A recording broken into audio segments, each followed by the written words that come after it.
Tehran में धमाके, Israel ने ईरान पर हमला कर दिया। ये हमला किस वक्त किया गया और तेहरान में कितना नुकसान हुआ और अब आगे क्या होने जा रहा है?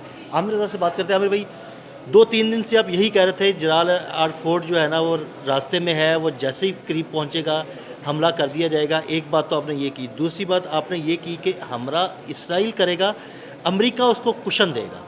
देखिए दोनों बातें जो है, इसके अलावा मैंने ये भी कहा था, तीसरी बात भी आपके ज़हन में नहीं रही कि ये मुज़ाकरात कभी कामयाब नहीं बिल्कुल, होंगे। बिल्कुल। और इसकी बड़ी वजह यही है कि अमेरिका जो शराइत पेश कर रहा था वो इस काबिल ही नहीं थी। लेकिन बात करते हैं इस वक्त हमले की।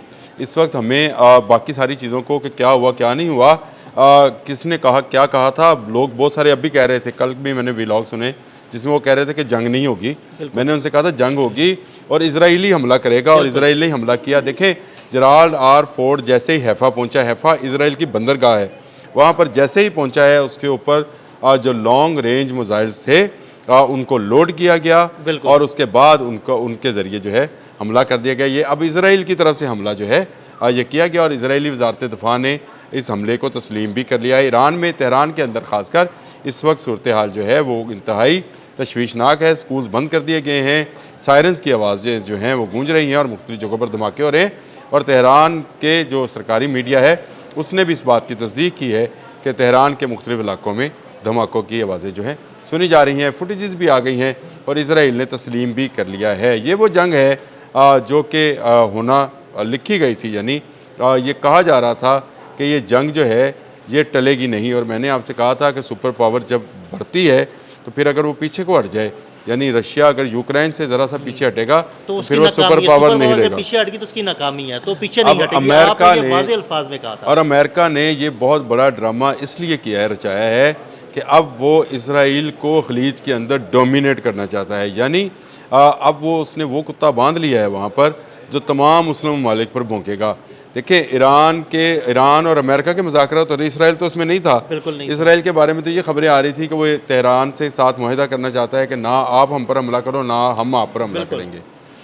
कल स्टारलिंक के ज़रिए ये अफवाहें फैलाई गई तेहरान के अंदर कि आज रात हमला होने वाला है। बिल्कुल। और उसकी बुनियादी वजह मेरी वो खबर थी जो मैं बार बार कह रहा था कि जैसे ही जलाल फोर्ट पहुँचेगा तो तीन तरफ से ईरान को घेर लिया जाएगा। इस वक्त सूरत हाल ये है, अगर आप समझें कि एक त्यारा बरदार जहाज़ जो है वो हैफ़ा में मौजूद है जो कि मेडिटेरियन सी है इसराइल के साथ, हैफ़ा की बंदरगाह पर, और यहाँ से वो हमला करेगा।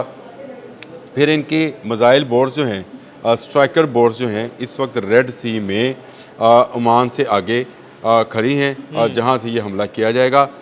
इसके बाद आपने हर्मज़ में इनका अब्राहम लंकर मौजूद है। ये तीन अतराफ जब घेर लेंगे तो उसके बाद ये करेंगे, हमला करेंगे। उर्दन की एयर बेस पे भी इनके देखिए, उर्दन की एयर बेस पे खड़े रहने दें।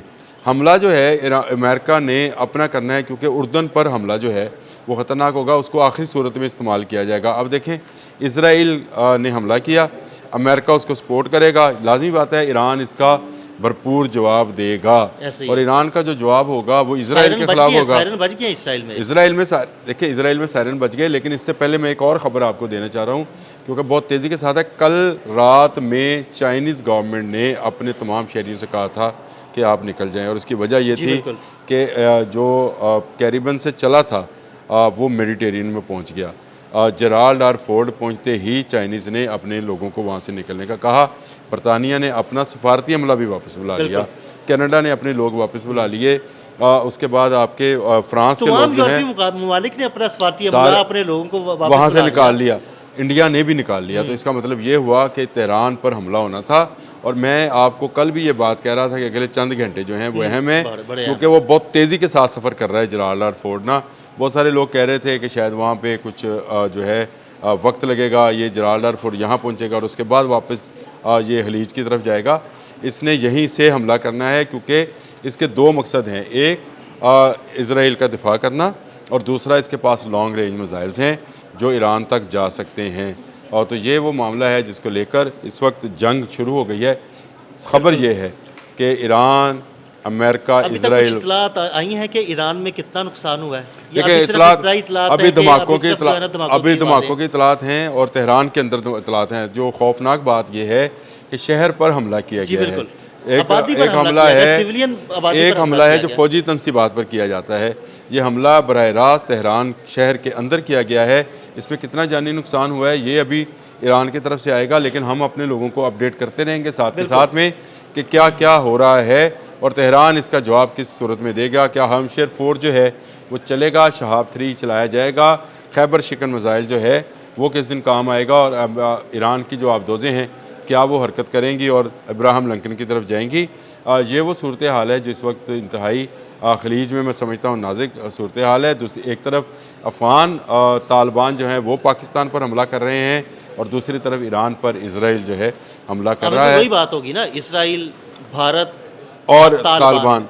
तो मैंने ये तो कल ही बात कही थी और मैं आज भी इस बात पर कायम हूँ कि ये एक ट्राइका है जो इस्लामी ममालिक को घेर रहा है, और ये इसकी एक नतीजा जो है वो ये निकला है कि अब ईरान पर हमला हो गया, जिसकी बाज़गश्त में बहुत दिनों से बार बार अपने व्लॉग्स में आपके साथ बात जी करते बिल्कुल, हुए जितनी बात हमने की है मैंने आपस जब में, भी आप कहा आपने हमेशा यही कहा है कि मुज़ाकरात नाकाम होंगे और अमेरिका हमला करेगा। और आपने जब आखिरी वीलॉग में आपने ये बात की थी कि हो सकता है अमेरिका हमला ना करे, इसराइल इसराइल से हमला हमला करेगा। कराया और जाए। मैंने आपसे कहा था जलाल और फोर्ड को चले हुए देखिए 12 दिन 13 दिन हो गए, जिस दिन ये चला था मैंने कहा था जब ये पहुंचेगा तो हमला होएगा। आपने पिछले हफ्ते यानी पिछले जुमे वाले दिन आपने कहा था कि जुमे या अगले जुमे या हफ्ते वाले दिन हमला किया हाँ, जाएगा। मैंने आपको बताया भी था आपने एग्जैक्ट यही कि बात जुमे की या थी। हफ्ते को पहुंचेगा। देखिए आप जब बैनुल अक़वामी मामलात पर नज़र रखे होते हैं तो फिर आप बहुत सारी चीज़ों को साथ साथ स्टडी कर रहे होते हैं। तो नज़र आ रहा था कि अमेरिका के जो हैं अज़ाइम क्या हैं, वो ईरान को किस हद तक दबाना चाहता है और खलीज के तेल पर कब्ज़ा करना चाहता है। वो वेनेज़ुएला की तरह, जैसे वेनेज़ुएला का तेल इस वक्त अमेरिका का तेल है, इसी तरह ईरान और खलीजी ममालिक का तमाम तेल, ये आप खुश फहमी में कोई मुल्क ना रहे, ना मुत्तहिदा अरब अमारात, ना सऊदी अरब, ना कोई और मुल्क जो है जो इस वक्त अमेरिका के साथ होंगे, इस खुशफहमी में ना रहें कि उनको अमेरिका छोड़ जाएगा। सारे का सारा तेल जो है ये आबनाए हरमज़ से जब गुजरेगा तो अपना भत्ता आमिर देकर भाई, गुजरेगा। मशरिक़ वस्ता का तेल चूस लिया उसने, इराक का तेल चूस लिया उसने, अब वो ईरान की तरफ ईरान आ की गया। तरफ आ गया, ईरान का भी चूस जाएगा तेल। लेकिन मसला ये है कि इससे अब ये एक अलग व्लॉग है कि तेल की कीमतों में कितना इजाफा बिल्कुल, होता है। ये एक मिसाइल जो है ये हमें कितना भारी पड़ेगा। ये जो तेल इंपोर्टर्स कंट्रीज़ हैं जो कि तेल लेती हैं दूसरे ममालिक से ख़रीदती हैं, उनके लिए कितना ख़तरनाक होगा।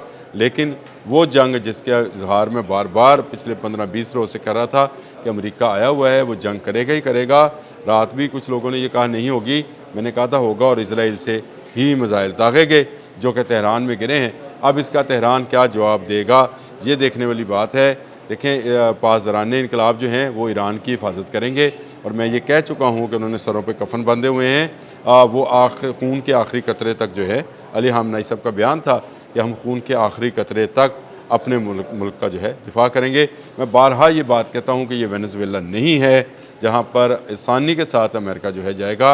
और अमेरिकन वाइस प्रेसिडेंट जो हैं JD वैंस, उन्होंने भी ये बात कही थी कि ये जंग लंबी हो सकती है, क्योंकि ईरानी जो हैं वो अचानक से एकदम से हथियार जो हैं वो नहीं फेंकेंगे। वो एक लंबी जंग के आदी रहे हैं, वो 8 साल तक इराक़ के साथ नबर्द आज़मा रहे हैं, वो एक लंबी जंग के आदी हैं।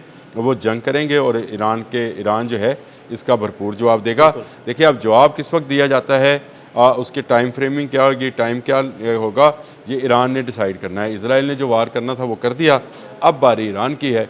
ईरान कब इस पर हमला करेगा और ईरान इसका जवाब किस तरीके से देगा। क्या वो जलाल फोर्ट को निशाना बनाएगा, क्योंकि उसके पास 4000 किलोमीटर तक के मिसाइल्स हैं जो कि इसराइल से आगे तक जा सकते हैं, और उसके पास ऐसे मिसाइल्स भी हैं जो चाइना ने उसको दिए हैं, जो बहरी बेड़ों के दुश्मन हैं, यानी उसके कातिल हैं। तो इब्राहिम लिंकन जो है, जो आबनाए हरमुज़ में बिल्कुल इसकी सरहद के पास मौजूद है, 300-400 किलोमीटर के अंदर, उसको निशाना बनाता है।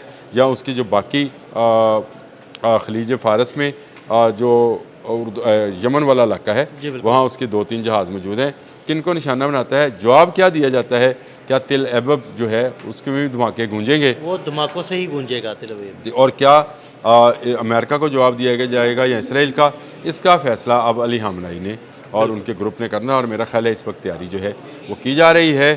ये जंग जो है ये वसी भी हो सकती है, और मैंने एक दफ़ा पहले आपसे कहा था कि ये जंग अगर बड़ी ताकतें इसमें ना कूदी, जैसे रूस और चीन है, तो ये आलमी जंग बन जाएगी। अमेरिका उसी सूरत में पीछे हटेगा जब उसको नज़र आएगा कि दो सुपर पावर्स जो हैं वो ईरान के साथ खड़ी होंगे। अब इन ममालिक से क्या रिएक्शन आता है इस हमले का, वो भी देखना है, और ये देखते हुए हम अपना अगला व्लॉग करेंगे। बिल्कुल, बहुत शुक्रिया आमिर भाई। आमिर भाई ने बड़ी तफसील के साथ सारे मामले पर रोशनी डाली। यानी इसराइल की जानिब से ईरान पर हमला किया जा चुका है। अब इस हमले का जवाब कब और कैसे दिया जाएगा, जैसे ही मज़ीद अपडेट्स आएंगी आपको अपडेट करेंगे। अदील अहमद और आमिर रज़ा को इजाज़त दीजिएगा। अल्लाह हाफ़िज़।